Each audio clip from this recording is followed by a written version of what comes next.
On September 3rd, 1885, Butte residents would find some exciting news in the pages of the Butte Miner.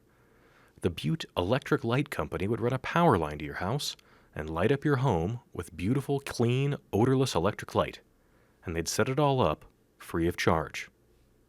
It's measured by electric meters, the paper reads, so the consumer pays only for what he actually uses. 140 years later, for as much has changed, utilities are still essentially making the same promise. We'll find investor capital to build the grid and keep it powered if you just pay for the hours on your meter. The Butte Electric Light Company was an early precursor to the Montana Power Company, which sold its transmission and distribution business to Northwestern Energy in 2002.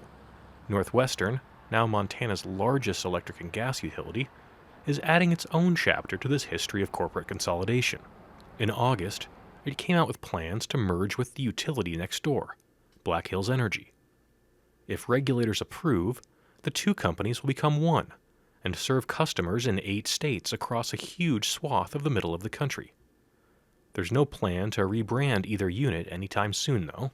From Montana's perspective, it should mean very little difference than what they have today. What the merger allows us to do is be a much larger organization and helps to take advantage of that scale and hopefully ultimately bring lower cost to customers. But in terms of service, you'll see very little change. Matter of fact, our intent, at least for the foreseeable future, is we're going to continue to be Northwestern Energy serving customers.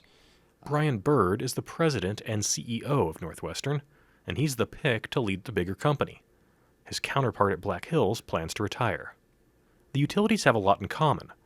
Both call South Dakota home, with Northwestern based in Sioux Falls and Black Hills based in Rapid City. Rapid City will be the HQ for the new entity. The two utilities also have similar ownership, both largely held by institutional investors that manage money for other people.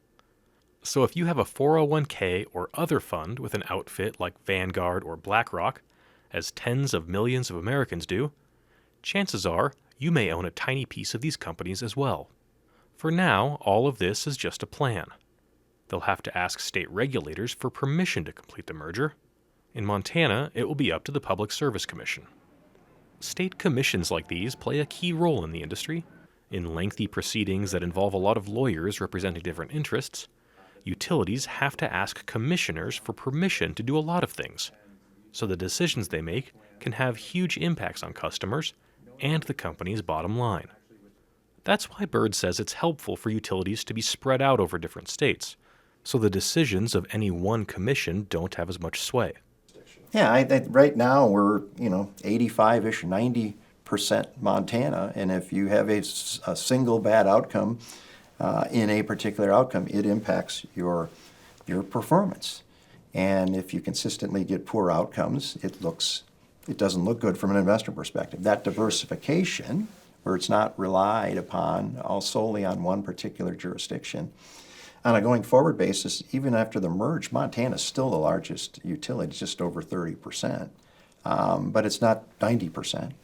And so that diversity from a regulatory perspective is helpful. That diversity is also on different aspects too, electricity and gas. They're a much larger gas utility. We're a larger electric utility.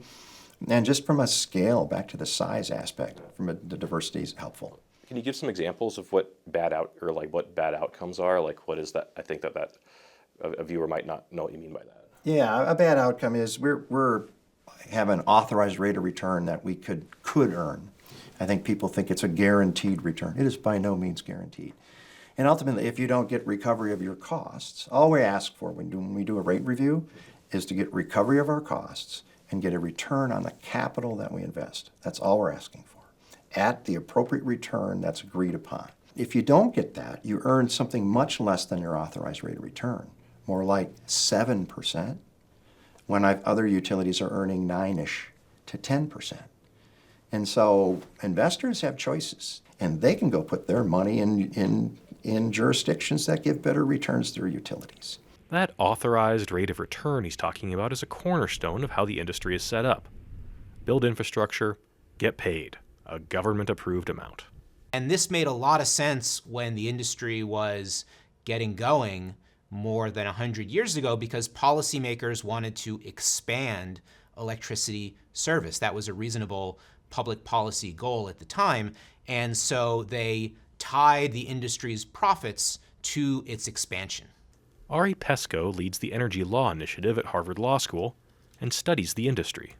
There have always been problems with that business model, and one of them is that it doesn't encourage the utility to be more efficient. Another problem is that we now have competition in a lot of different segments of the industry. For example, there is a massive industry now for developing new power plants, but the utility has a lot of opportunities through the regulatory process to preference its own sources of power, even if they're not the cheapest, because that's how the utility profits by building another power plant. Pesco is speaking about utilities in general here, not specifically Northwestern. But Northwestern's Montana critics have long said similar things about the company. Most recently, environmental groups have criticized the company for building a new natural gas plant in Yellowstone County. The more of our money they spend, the more they make. The company says the plant was necessary and is now asking the PSC to divvy up the costs of the plant among its customers. That whole who pays for what is a big part of the PSC's job. It's complicated, and about to get even more complicated because the industry is on the cusp of a huge increase in demand for power after 20 years of stagnation. AI infrastructure is a big part of it. Before this growth started a couple years ago, we could say that these data centers, which have been part of the backbone of our internet since the beginning, use something like 3 or 4% of the country's electricity. And the highest level projection I've seen is that this might go to close to 15%, within the decade. All of a sudden, things like data centers and onshoring and other electrification has shown that demand's going to increase. And we're currently, the whole utility industry as a whole, not just Northwestern, ill-prepared for that change. Bird says the merger will help the company meet the moment. We need to move much faster. And we need to be larger to actually be able to compete and be prepared to serve our customers in a growing demand environment. So far, Northwestern is in formal talks to serve 3 companies that run data centers: Sabey, Atlas, and Quantica. And there are some eye-popping numbers involved here. Quantica is the biggest and wants to start building a 500-megawatt data center near Billings in 2026, growing to 1,000 megawatts by the 2030s. For comparison, on an average day, Northwestern serves about 760 megawatts of power. So where is all this electricity going to come from? Data centers will build much of their own. Quantica is planning a vast solar and wind installation with on-site battery storage, and it hasn't ruled out building other forms of power. Northwestern will also be able to serve some data center loads with power from the coal plant in Colstrip, but Bird says due largely to regulation, no new generation is in the works, at least in Montana. So mostly, serving those Montana data centers is about the infrastructure build, not the generation. Pesco has researched how new infrastructure to serve data centers has played out in other states. He co-wrote a paper called Extracting Profits from the Public. In it, he says Maryland residential customers got saddled with a big tab for a regional grid upgrade. What ends up happening is that residential ratepayers end up paying for the majority of that $500 million, even though it's data centers that were one of the main drivers of this $5 billion expansion. I think that there's a lot of people that are worried that, expanding to serve these data centers is going to end up being paid for by Montana ratepayers. What are you going to do to ensure that won't happen? Yeah, I certainly understand the concerns, and there's been concerns raised nationwide about this issue. One of the issues of being a little late for this party, if you will, is ability to understand where, we can do things better. And I think when people were initially trying to capture data center loads, they may have gave them appropriate incentives, and ultimately that could have impacted customers' rates. These data centers have to pay for what they need. I ultimately think the infrastructure that they're going to build could help other customers because we'll be more resilient by having a larger system, but they have to pay for what they required us to build at the end of the day. Northwestern Energy has started a process at the PSC to develop a large load tariff, a process that will develop rates and other rules of the road for serving large load customers like data centers.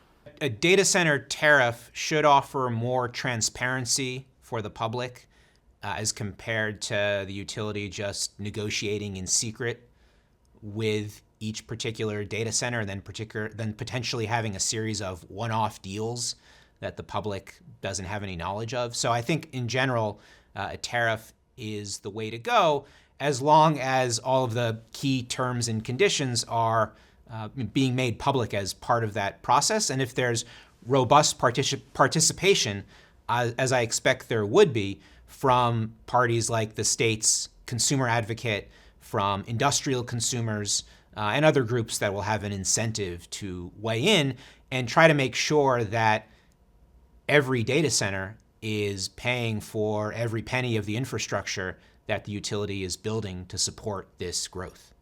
And once again, it will all be up to the PSC to wade through the arguments and balance the interests of the shareholders with the customers. We have a Venn diagram. There's the consumer interests, there's the shareholder interests, and ideally what regulators ought to find is that sweet spot in the middle.